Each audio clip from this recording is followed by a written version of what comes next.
Actually আমরা কেউই ভালো নেই। প্রত্যেকেই বলতে পারেন যে যারা আমরা এই এত দীর্ঘদিন পর এই নিয়োগ পেয়েছি এত কম ভ্যাকেন্সিতে, প্রত্যেকে নিজের জায়গাটা মানে নিজের স্বপ্ন পূরণের জন্য একদম শেষ নিজের জায়গা থেকে শেষ বিন্দু পর্যন্ত চেষ্টা চালিয়ে যাচ্ছি। আহ, নিয়োগে অংশগ্রহণ করে নিজের স্বপ্ন পূরণ, বাবা মা আত্মীয় স্বজনের সামনে নিজের প্রতিষ্ঠিত হওয়ার যে একটা তাদের সামনে তুলে ধরা, সেটার জন্য চেষ্টা চালিয়ে যাচ্ছি। তো আমরা কেউই কিন্তু ভালো আছি কেউ বলতে পারবে না যে আমি ভালো আছি। প্রত্যেকে কিন্তু দেখুন এই অপেক্ষায় অপেক্ষায় এতটা দিন আমাদের শিক্ষক নিয়োগের নোটিফিকেশান এসেছিল, প্রাথমিক শিক্ষক নিয়োগের, ঠিক পুজোর ছুটি যেদিন পড়বে সেই দিন দীর্ঘ 2 মাস পর ফাইনাল নোটিফিকেশান এলো। দ্রুত ফর্ম ফিল আপ হলো, হওয়ার পর এডিট অপশানও বাড়ানো হলো না, ফর্ম ফিল আপেরও ডেট বাড়ানো হলো না। কিন্তু হঠাৎ করে দেখা গেল যে ইংলিশ মিডিয়ামের ইন্টারভিউ হওয়ার পর অটোমেটিক্যালি গতিটা কিন্তু কমেই গেল। জানি না যে প্রাইমারি শিক্ষা পর্ষদ তাদের তো একটা চিন্তা অবশ্যই থাকবে, কিন্তু পাশাপাশি আমাদের যে দীর্ঘদিনের যে ন্যায্য দাবিগুলো আছে সেগুলোকেও তো মান্যতা দিতে হবে। কারণ 2017 সালের লাস্ট টেট হয়েছিল, 2017 সালের প্রাইমারি টেট, যে 2017 সালের দীর্ঘ 5 বছর নতুনটা নিয়োগ টেট পরীক্ষা দিতে পারেনি। 11ই ডিসেম্বর 2022 সালে নতুনরা 18-20 সেশনের ডিএলএড তারা 18 সাল থেকে অপেক্ষা করে 22-এর ডিসেম্বর মাসে পরীক্ষা দিল। 22-এ টেট হলো, আবার 23-এ গিয়ে টেট হলো। এই টেট কোনো নিয়োগ পায়নি এই প্রাইমারি টেট থেকে, এবং সাথে 14-17দের নিয়ে মাত্র 13,000 ভ্যাকেন্সি দিয়ে নোটিফিকেশান এলো পুজোর আগে।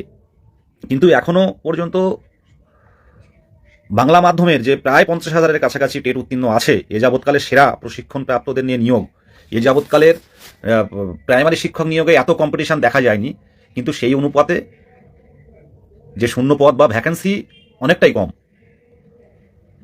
আমরা সাধারণ চাকরি প্রার্থী, আমরা সাধারণ জনগণ, আমরা সরকারের কাছে বারে বারে বিভিন্নভাবে মাননীয় মুখ্যমন্ত্রী থেকে শুরু করে মাননীয় অভিষেক ব্যানার্জি থেকে শুরু করে প্রত্যেকটা দপ্তরে কিন্তু বারে বারে আমাদের লিখিত দাবি তুলে ধরেছি। এছাড়া কি করতে পারি আমরা? আর যে কথা,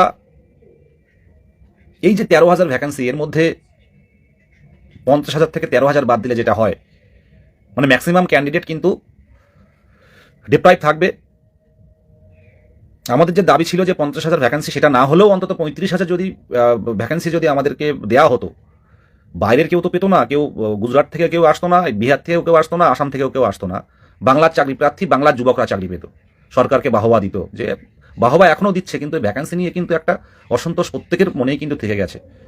আজকে 35,000 যদি ভ্যাকেন্সি যদি আমাদেরকে 35,000 ভ্যাকেন্সি যদি দেওয়া হতো, ম্যাক্সিমাম ক্যান্ডিডেট এই দীর্ঘদিন পর নিয়োগে আসছে, তারা ম্যাক্সিমামই বেরিয়ে যেত এবং প্রত্যেকে কিন্তু শেষ হাসিটা হাসতে পারতো। কিন্তু এই জায়গায় এত কম ভ্যাকেন্সিতে এত কম্পিটিশান, আমরা কিন্তু কেউই ভালো নেই। অনেকে জিজ্ঞাসা করছিলেন দাদা কেমন আছো, তাদের উদ্দেশ্যে কথা, কেউই ভালো নেই। দেখো, নিজের কাছে প্রশ্ন করলে বলাই যায়, আমরা কি সত্যি ভালো আছি?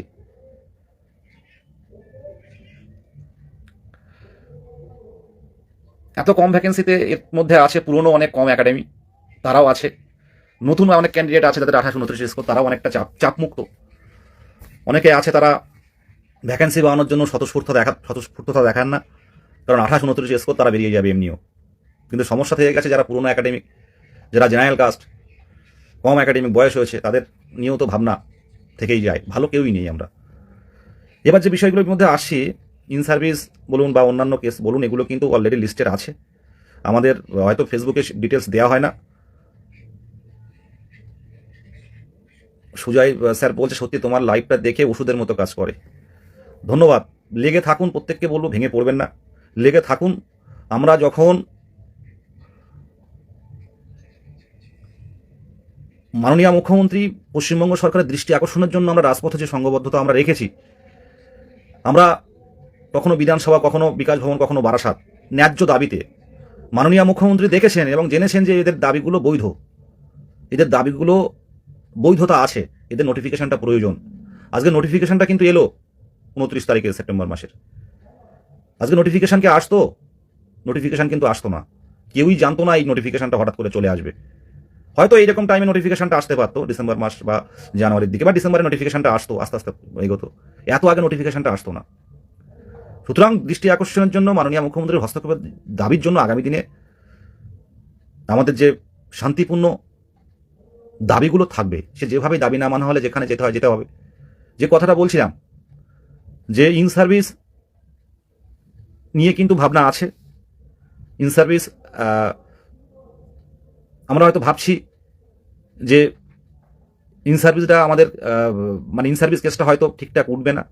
আমি কথা দিচ্ছি ইন সার্ভিস কেসটা কিন্তু আমরা অবশ্যই হেয়ারিং করাবো দ্রুত। আর অনেকেই ভাবছে যে ইন্টারভিউ শুরু হয়ে যাওয়া মানে হয়তো কিছু হবে না। আমি বলছি ইন্টারভিউ শুরু হয়ে গেলেই যে কাউকে বাদ দেওয়া যাবে না। অর্ডার হলে প্যানেল বের হওয়ার আগে পর্যন্ত, প্যানেল প্রকাশের আগে পর্যন্ত, আর আমরা যেহেতু মামলার মধ্যে ঢুকে গেছি, পর্ষদকে পার্টি করেছি আমরা, সুতরাং প্যানেল প্রকাশের আগে পর্যন্ত কিন্তু ক্লারিফিকেশন আমাদেরকে দিতে হবে। না দিয়ে প্যানেল প্রকাশ করাটা কিভাবে হবে?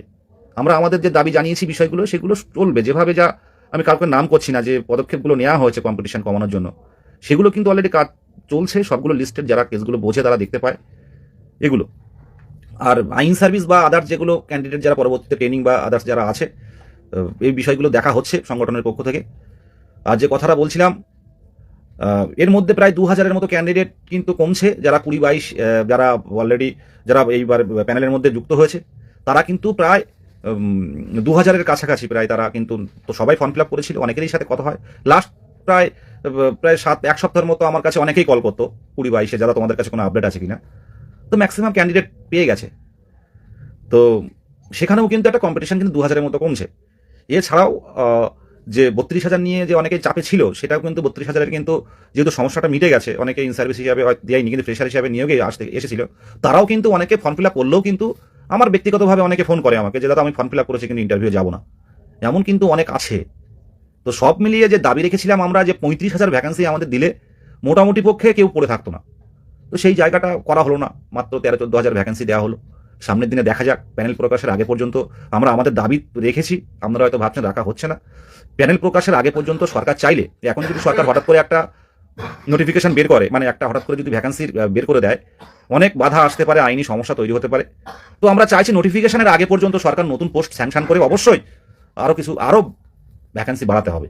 এই দাবিগুলো রেখেছি, সামনের দিনে রাখবো। যে কিছু ক্যান্ডিডেট, কিছু দীর্ঘদিন অপেক্ষারত কিছু ক্যান্ডিডেট, আমরা যদি আমাদের নিজস্ব যে স্বপ্নপূরণ হয়, আমরা তো পুরোপুরি আমরা সরকারের সাপোর্টে থাকবো। আমরা ছিলাম বলেই সরকার নির্বাচিত হয়েছে, মানুষ পাশে ছিল বলে সরকার নির্বাচন হয়েছে, নির্বাচিত সরকার তৈরি হয়েছে। তো আমাদেরও তো একটা মানে একটা থাকে, আমাদেরও তো একটা অধিকার থাকে, আর সরকারের একটা দায়িত্ব থাকে কর্মসংস্থান দেওয়াটা। এটা তো স্বাভাবিক নিয়ম। আমরা কেউই বিরোধী নয়, কেউই বিরোধিতা করি না, কেউই সরকারের বিরোধিতা করি না, সরকারকে বিভ্রান্ত করি না। এটা কাজও আমাদের নয়, কারণ আমরা কোনো রাজনৈতিক নয়। পশ্চিমবঙ্গের বলুন আর সারা বিশ্বের বলুন, সারা রাজ্যের বলুন, শিক্ষক পেশাটা সম্পূর্ণ অন্যরকম। এই শিক্ষক পেশা এমনই একটা পেশা যে অন্যান্য যে পেশায় যান না কেন, যে এক্সপার্টের কাছে যান না কেন, সেও কিন্তু শিক্ষকের কাছে কিন্তু শিখেছে। সুতরাং আমাদের গায়ে কোনো রাজনৈতিক রং নয়। আমরা আগামী দিনের ভবিষ্যৎ, আগামী দিনের প্রজন্মকে সঠিক শিক্ষায় তাদেরকে শিক্ষিত করবে, এটাই লক্ষ্য। সরকার কি বলছে, বিরোধিতা করছে, বিরোধীরা কি বলছে, এর মধ্যে আমরা ঢুকতে চাই না, বা ঢুকবো না, বা ঢুকিনি। আমরা এই গত প্রায় 3 বছর আইনি মানে রাজপথের লড়াই, মানে রাজপথে যে মুখ্যমন্ত্রীর দৃষ্টি আকর্ষণের জন্য যেটুকু করার করেছি, শেষ পর্যন্ত নোটিফিকেশন এসেছে, কিন্তু আমাদের ভ্যাকেন্সি কিন্তু সেইভাবে দেওয়া হয়নি। কিন্তু এটা উচিত ছিল, কারণ প্রায় 2300 স্কুলের মতো পঞ্চম শ্রেণী যুক্ত হচ্ছে। সরকার চাইলে এই পঞ্চম শ্রেণীকে শো করিয়ে সরকার স্যাংশন করাতে পারে পোস্ট। সরকার এখন হঠাৎ করে পোস্ট বের করতে পারবে না, কিন্তু চাইলে স্যাংশন করাতে পারে। নতুন পোস্ট ক্রিয়েট করলে কোনো আইনি বাধা তৈরি হবে না, এটা সবাই আমরা জানি।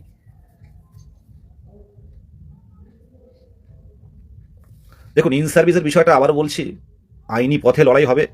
আমরা আমাদের যে ইয়েগুলো, মানে আমাদের যে পয়েন্টগুলো, সেটা তুলে ধরেছি। এবার আইনি পথে যে রায় দেবে, আমরা মামলা তুলবো, মামলার হেয়ারিং করব, শেষ পর্যন্ত ভালো সিনিয়র অ্যাডভোকেট দিয়ে লড়াই দেবো, শেষ পর্যন্ত চেষ্টা চালিয়ে যাব। আর সাথে সাথে পর্ষদও বলেছে যদি আমরা ওদের ভেরিফিকেশনটাও ভালো করবে। আমরা অন্যান্যরা যারা ট্রেনিং করেছি বিভিন্ন জায়গা থেকে 18 মাসের, আমরা দেখেছেন, আমরা আমাদের প্রতি অনেকের অভিযোগ আছে যে যারা বাদ যাচ্ছে বা ভেরিফিকেশনে রিজেক্ট হচ্ছে, ডাইরেক্টলি আমাদের নাম ধরে হয়তো তারা অভিযোগ করে। আমি তাদের উদ্দেশ্যে একটা ছোট্ট কথা বলবো, লাইভ অনেকেই দেখছেন। দেখুন, আমরা রুলস করি না, আমরা 23 জেলার নেতৃত্ব দিই, কিন্তু আমরা রুলস করি না। প্রাইমারি পর্ষদ কারোর কথায় চলে না, সরকার কারোর কথায় চলে না। রুলসের ক্ষেত্রে কারোর কোনো সুপারিশ, কারোর কোনো রিকমেন্ডেশন কাজে লাগে না। সবগুলো এনসিটির গাইডলাইন মেনেই হচ্ছে। আর কেউ যদি মনে করে যে আমি ডিপ্রাইভ হচ্ছি, আমি বঞ্চিত হচ্ছি, সে তার জন্য কোর্ট খোলা আছে, কোর্টে যেতে পারে। কিন্তু আমাদের মতো চাকরি প্রার্থী, আমরা প্রত্যেকেই নিজের একটা স্বপ্ন পূরণ, একটা বেঁচে থাকার জন্য একটা কর্মসংস্থানের দাবিতেই আমরা কিন্তু এই দিনের পর দিন কিন্তু পরিশ্রম করে যাচ্ছি। এখানে একটা চাকরি প্রার্থী যে কোনোদিন রাজপথে আসেনি, আইনি পথে কোনো লড়াই করেনি, সেও যে সুযোগটা চায়, আমিও কিন্তু সেই সুযোগটা চাই, আমরা ঐক্যমঞ্চের পক্ষ থেকেও কিন্তু সেই সুযোগটা চাই প্রত্যেকে, নিজের জায়গাটা যে নিজের স্বপ্ন পূরণটা প্রত্যেকেই। সুতরাং কেউ বাদ যাচ্ছে, সে কারোর নামে পার্টিকুলার মোহিত কারাটি হোক, বিদেশ গাজী হোক, আদার্স কেউ হোক, তাদের নামে আলাদা করে বিভিন্ন কন্ট্রোভার্সি তৈরি করাটা এটা বোকামি ছাড়া আর অন্য কিছু নয়।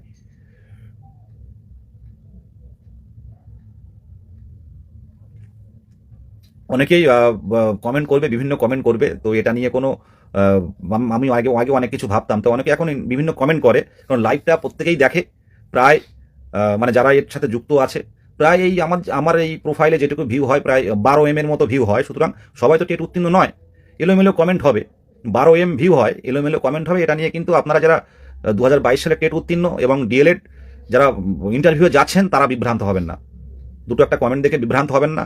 যারা গত এই প্রায় 2.5-3 বছর ধরে একভাবে যারা পরিশ্রম করে এসছে, আজকে দিনের পর মানে আজকে রাতের পর রাত তারা পড়াশুনো, তারা নিজেকে তৈরি করছে, কিন্তু মানসিকভাবে এটাই খারাপ লাগে যে ভ্যাকেন্সিটা যদি আরও অন্তত পক্ষে 30,000 কি 35,000 ভ্যাকেন্সি থাকতো, আমাদের কাছে এর থেকে আনন্দের আর কিছু হতো না। দেখা যাক সামনের দিনে কি হয়, কিছু হয়তো হবে, হয়তো অনেকে ভেঙে পড়ছেন, পড়াশুনো মন বসছে না, তাদের উদ্দেশ্যে বলবো যে কোনো সময় যে কোনো কিছু পরিবর্তন ঘটে যেতে পারে। আজকে টেট উত্তীর্ণ হয়েছেন মানে দেখুন, একটা কথা পরিষ্কারভাবে জানাই, প্রাইমারি শিক্ষা পর্ষদ প্রায় অক্টোবর, নভেম্বর, ডিসেম্বর প্রায় 3 মাস হয়ে গেল, প্রায় 3 মাস হয়ে গেল 130 জনের মতো, ওই প্রায় 150 জনের মতো কাছাকাছি ইন্টারভিউ নিয়ে রেখে দিয়েছে। তো আমরা কিন্তু এই যে কাল সোমবার, মানে কাল ছুটি আছে, তো সোমবারের পর মানে আর কয়েকটা অফিসিয়াল ডেস্ক কিন্তু আমরা দেখব, তারপর কিন্তু প্রাইমারি পর্ষদে অবশ্যই যাবো। এখন প্রাইমারি পর্ষদে কাউকে ঢুকতে দিচ্ছে না, গেলেই একটা কথা বলা হচ্ছে যে আপনারা অনগোয়িং প্রসেস হয়ে যাচ্ছেন, কেউ হয়তো ব্যক্তিগত কারণে যেতে পারে, কিন্তু আমরা যারা মানে চেনা মুখ তাদেরকে এখন আর পর্ষদে কোনোভাবেই মানে কাউকে অ্যালাউ করছে না, চেনা অচেনা বলে না, কাউকে আর অ্যালাউ করছে না। যে আপনারা যেহেতু শিক্ষক নিয়োগে অংশগ্রহণ করছেন, বেশ ভালো কথা, কিন্তু আমাদের দাবিগুলো তো মানতে হবে। এত বছর পর এই নোটিফিকেশন আসলো, মাননীয় মুখ্যমন্ত্রী নোটিফিকেশন দিলেন, শূন্যপদ পাঠালেন, কম হলেও পাঠিয়েছেন, তো এটা নিয়ে কেন উদাসীনতা হচ্ছে? বিষয়গুলো তো আমাদেরও তো জানার দরকার আছে, কারণ 23টা জেলার ক্যান্ডিডেটরা আমাদের দিকে তাকিয়ে থাকে, তো সেই জায়গায় তো আমাদের এখানটা উদাসীন থাকলে হবে না। আমরা আমাদের কথাটা অবশ্যই জানবো যে কবে শুরু করবেন, কবে শেষ করবেন। টেবিল সংখ্যা বাড়াতে হবে, অন্তত 50, 60, 70 খানা টেবিল বাড়াতে হবে, 100 হলে খুব ভালো হয়। এবার সেই কাঠামো আছে কিনা সেটাও দেখার, সেই ইন্টারভিউ নেওয়ার মতো ইন্টারভিউয়াররা যারা ইন্টারভিউ নেবেন, এটাও তো এক্সপার্টদের দরকার হয়। এত এক্সপার্ট আবার কি করে এত এক্সপার্ট জোগাড় হবে? আবার সামনে মানে মাধ্যমিক পরীক্ষা, সেখানেও তো এক্সপার্টরা অনেক দায়িত্বে থাকে সারা পশ্চিমবাংলা জুড়ে, সেটা কি করবে, কি প্ল্যান, আমরা তো কিছুই বুঝতে পারছি না কোনোভাবেই। আশা রাখছি যারা আমাদের প্রাইমারি শিক্ষা পর্ষদ, আমাদের মাননীয় গৌতম পাল মহাশয়, আমাদের সচিব রঞ্জন ঝা মহাশয়, আমাদের অন্যান্য যারা আছেন এক্সপার্টরা, তারা অবশ্যই বিষয়গুলো অ্যাডহক কমিটি, তারা বিষয়গুলো অবশ্যই ভাবনার মধ্যে আছে যে এই নির্বাচনের আগে প্যানেল বের হবে, নির্বাচনের আগে এটা তুলে ধরা হবে যে এত শিক্ষক নিয়োগ হয়েছে, সাথে আরও কিছু যদি ভ্যাকান্সি অ্যাড করতে পারে, মানে তাদের যদি সদিচ্ছা থাকে, তো এটা আমাদের কাছে অনেক ভালো। কেউ ভেঙে পড়বেন না, হারিয়ে যাবেন না। অনেকেই বিভিন্নভাবে মেন্টালি মানে মেন্টালি অনেকেই ডিপ্রেশনে আছে, আমাকে মেসেজ করে প্রত্যেকবারই, মেসেঞ্জারে দেখি। তো তাদের কথা বলবো, যে কোনো সময় যে কোনো কিছু পরিবর্তন ঘটতে পারে। হয়তো এই সময়টা খুব কঠিন যাচ্ছে, এই সময়টা হয়তো মনে হচ্ছে হবে তো, পাবো তো, এত কম্পিটিশন 1:4 কি করে হবে? তো যে কোনো সময় কিন্তু যে কোনো কিছুই পাল্টে যেতে পারে। নিজের চেষ্টা করুন, ডেমনস্ট্রেশন দিন, পড়াশোনা করুন, ডিএলএড ট্রেনিং করেছেন সেগুলো ভালো করে দেখুন। আর যে কথাটা বলছি যে ইংলিশ মিডিয়ামের ডেমনস্ট্রেশন দেখে আপনারা বিভ্রান্ত হবেন না, কারণ প্রায় 60,000-এর মতো ক্যান্ডিডেট বাংলা মিডিয়ামে ইন্টারভিউ দেবে, 60 না হলেও 50 দেবে, তো পরে বাদ যাক থাকুক সেটা তো দেবে।